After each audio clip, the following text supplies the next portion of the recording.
She had 2 kids and a loving husband and a community around her that loved her. So my heart is broken for them, and I just pray that they find comfort, they find healing.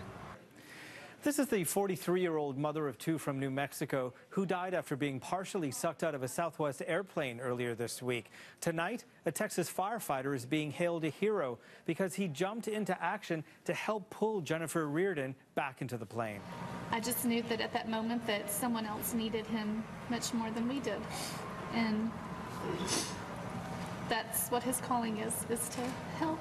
Stephanie Needham, knowing full well her husband Andrew was putting himself in danger's way. While other passengers were slipping on oxygen masks, the 34-year-old was risking his own life to help a complete stranger. Felt moved to act, and as well as other people on that plane.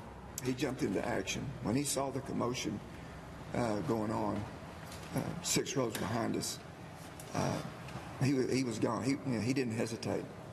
And they worked on that lady for 20 minutes until we landed, and until Philly Fire Department took over. I don't think he sat down for 2 hours.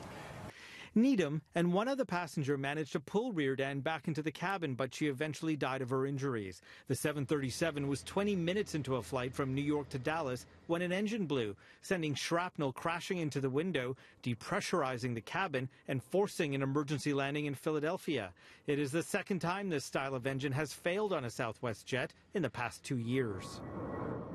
Authorities are now taking action following the first deadly incident on a U.S. commercial flight in 9 years. The Federal Aviation Administration says it will soon start ordering airlines to inspect certain engine fan blades for signs of wear or fractures after a plane reaches a certain number of takeoffs and landings.